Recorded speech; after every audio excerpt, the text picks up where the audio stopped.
let's see how this is going to work. Well, what can I tell you, kids? This week, it was freaking rough. And a big part of it was just because I'm not sure what am I doing and what... Not why. Why? I'm very sure that I started this channel with the idea to help people understand user experience as a science a little bit better and empower them to create products. Because nowadays, with AI, anyone can create. And I'm so happy that it got much more available to people and creators. It's really great. But at the same time, there is just so much slop. And it's fine when you figure things out. It's totally fine when you try and first attempts on the local hosts are not that great in terms of the actual product, actual experience. You're just trying out, obviously you're going to mess up a couple times. But what really irritates me is the fact that there's so much websites that just so similar to each other. It's just ocean of the same phrases and the same sections and the same visuals and the same colors. It's just, because I feel like AI just feeds from itself. We're losing the plot and the purpose of all of it.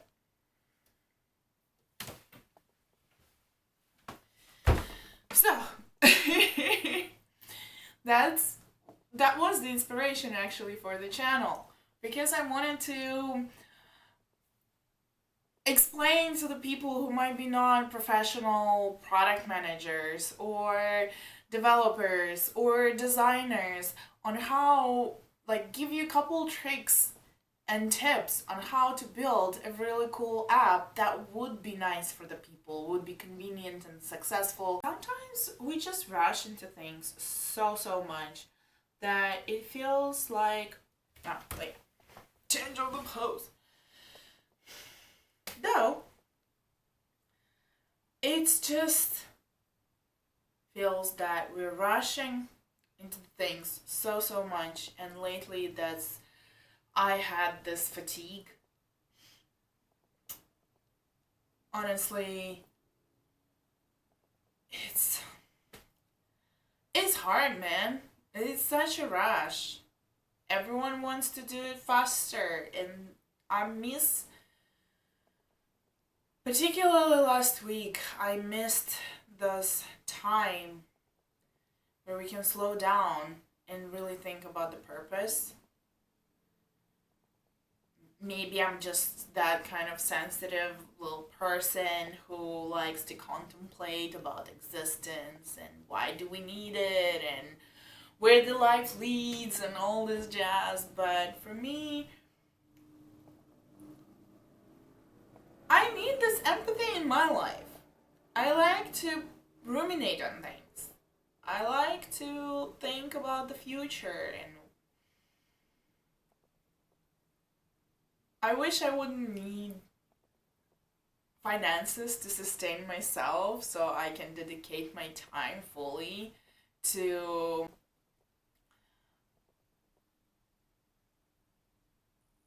what do you call it?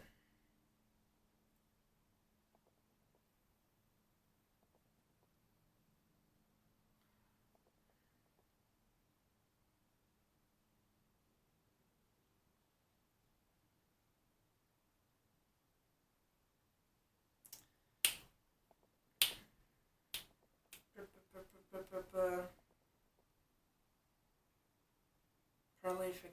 Not prolific.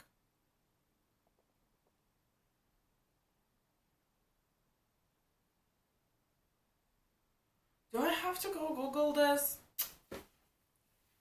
Hey Siri! Google! Philanthropy! Oh my goodness! Now I have to do it all over again. I just wish I could dedicate myself to just do philanthropy projects and not needing money to sustain myself. Just do things for greater good. So, the more rushed weeks I have, the more intense it gets, the more I long for opportunity to just bring in something nice and cozy and beautiful to this world. And I haven't had a chance to do that lately. And all my passion projects that are very philanthropy oriented are on a backlog because I started working with a new client, and as much as I enjoyed, it's rough to have 2 week sprints and just snap things. 2 weeks perhaps is a little too long. Well, it would be very rewarding to see when it all shipped and committed, and we'll see. Maybe I'll feel a little bit differently, but now I am a bit fatigued because it was a lot of coffee. So, to do some good,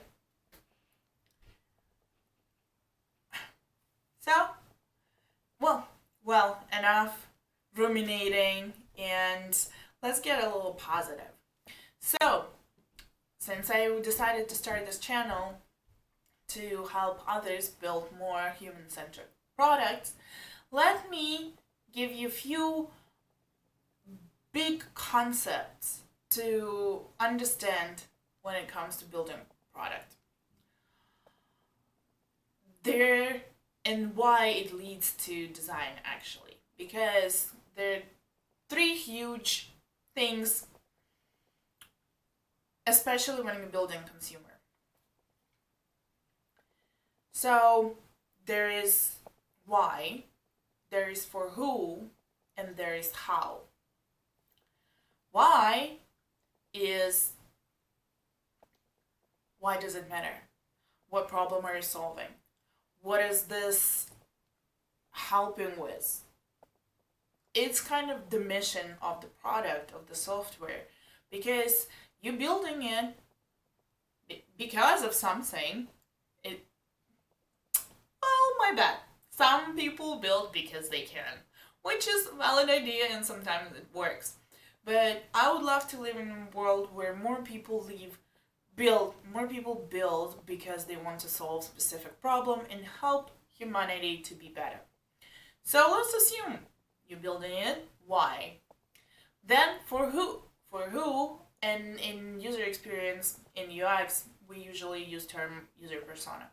So who is the target user? Who would utilize your software to really do something good with it? Or maybe it will help them to improve their life somehow. You really need to be very clear on this when you build the software, because your user persona is the key to positioning the product. Once you build it, you know why, you know for who, is how. And how is the hard part. How is facing the issue, because nowadays people have very short attention span. It's about 3 seconds, depending what we're doing. Sometimes it's even a second and a half.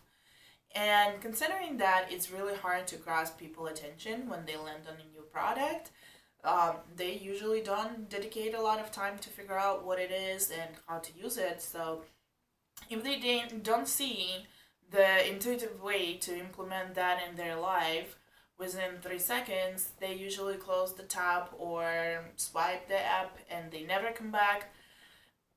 In UX, we call it retention rate. So that's a big thing that you need to think about.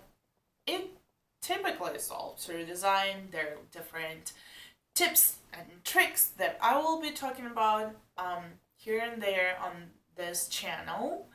I'm not gonna teach you all 10 years of experience. It would be really hard to do the knowledge transfer of 10 years in a few videos. But I do promise to share as much as I can on how I work and why I do this and how I make the decisions that I make. So you will learn, hopefully, quite a bit. Stay tuned for more. But for today's purpose, I guess this is enough. It started with me talking about my day, but we ended with building products. Alright, cheers. Your UX Fairy. Okay, see you next one.